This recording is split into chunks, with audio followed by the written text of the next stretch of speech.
नमस्कार, मैं कमलेश कुमार राय। पूर्वांचल विद्युत वितरण क्षेत्र में वाराणसी के शहरी विद्युत वितरण खंड प्रथम में यदि यह कहें कि बहुत कुछ ठीक है तो यह गलत होगा। इस खंड में कुछ भी ठीक नहीं है यदि यह कहा जाए तो संभवतः उपयुक्त माना जाए। कुल मिलाकर भ्रष्टाचार और अनियमितता की कहानी इस खंड में अजीबोगरीब है। उपभोक्ता मंच के पास दस्तावेजी साक्ष्यों के आधार पर हम यह कहने के लिए बाध्य हैं कि यदि इस शहरी प्रथम खंड में पिछले 13 वर्षों के पीडी और विद्युत बिल से संबंधित लोगों के अकाउंट्स की जांच कर ली जाए तो करोड़ों का घोटाला यहां देखने को मिल सकता है। खास बात यह है कि वाराणसी के इस शहरी विद्युत खंड प्रथम में मठाधीशों के द्वारा भ्रष्टाचार का कॉन्ट्रैक्ट लेने का काम किया जाता है।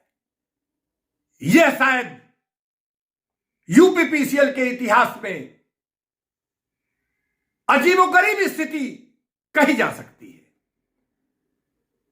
और उसी का नतीजा है कि जब भी यदि हिस्सेदारी को लेकर कोई बखेड़ा खड़ा होता है तो यहां ऐसी ऐसी स्थितियां देखने को मिलती हैं जो शायद किसी खंड में देखने को नहीं मिल सकती है। अनियमितता बेखौफ जिम्मेदारानों के द्वारा यहां खुलेआम किया जाता है। कैशबुक में गंभीर अनियमितताएं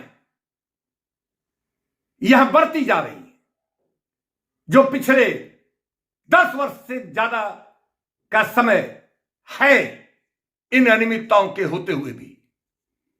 यह सब कुछ अनियमितताएं संबंधित अधिकारियों की जानकारी में होता है लेकिन सभी चुप्पी साधे बैठे रहते हैं। भ्रष्टाचार और अनियमितता से संबंधित साक्ष्यों के आधार पर उपभोक्ता मंच अपने अगले एपिसोड में बिंदुवार ढंग से इसको सार्वजनिक करने का काम जरूर करेगा। पिछले दिनों इसी खंड से संबंधित एक संविदा महिला कर्मी के द्वारा अपने अधिशासी अभियंता के ऊपर अभद्रता का आरोप लगाया गया था जिस पर पुलिस के द्वारा एफआईआर दर्ज कर आवश्यक जांच पड़ताल की जा रही है। सीसीटीवी कैमरे से साजिशी ढंग से सब कुछ गायब किया जा चुका है फिर भी पुलिस के द्वारा इसे रिकवर करने का प्रयास जारी है। वहीं प्राप्त जानकारी के मुताबिक क्षेत्रीय विद्युत वितरण क्षेत्र के प्रबंधन के द्वारा अधिशासी अभियंता नीलम यादव की अध्यक्षता में गठित जांच कमेटी के द्वारा लगभग 15 दिन पूर्व अपनी जांच रिपोर्ट प्रबंधन को सुपुर्द की जा चुकी है। सूत्रों से प्राप्त जानकारी के मुताबिक नीलम यादव की अध्यक्षता की कमेटी के द्वारा कथित रूप से शिकायत को गलत मानते हुए अधिशासी अभियंता को क्लीन चिट देने का काम किया गया है। इसकी जानकारी होने के बाद संबंधित कर्मचारी ट्रेड यूनियन के लोगों के द्वारा निदेशक कार्मिक से मुलाकात की गई और इस जांच रिपोर्ट को दबाव और प्रभाव में जांच करने की बात कहकर इसे निरस्त करने की मांग की गई। प्राप्त जानकारी के मुताबिक फिलहाल प्रबंधन इस जांच रिपोर्ट को निरस्त करने के लिए तैयार नहीं है। प्रबंधन का कहना है कि यदि कुछ बिंदुओं पर अगर शिकायत दर्ज कराई जाती है तो उसकी फिर से उसकी जांच कराई जा सकती है, लेकिन पूरी जांच रिपोर्ट को निरस्त करना संभव नहीं है। यही नहीं, कर्मचारी ट्रेड यूनियनों के सोच के विपरीत जा रही जांच के चलते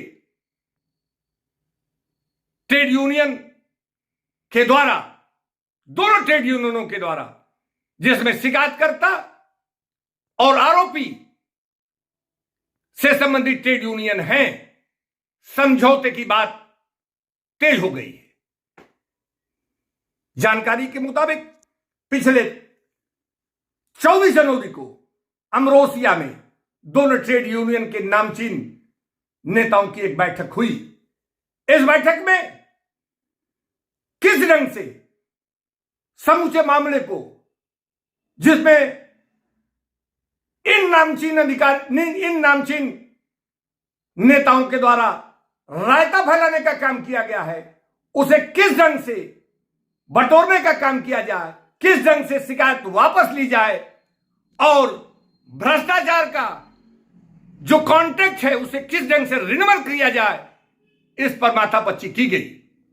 लेकिन सूत्रों से मिली जानकारी के मुताबिक अभी तक इन तमाम बिंदुओं पर कोई एक मत इसलिए नहीं हो पाया है कि दोनों पक्ष चित भी अपना पट भी अपना के कार्यक्रम के तहत समझौता कराने के लिए इच्छुक है।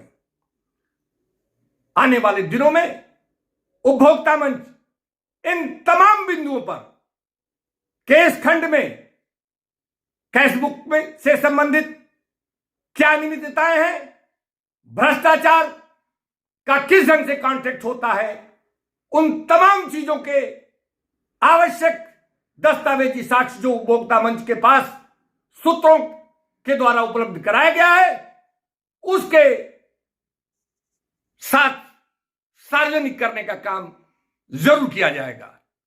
उपभोक्ता मंच के लिए आज बस इतना ही। नमस्कार।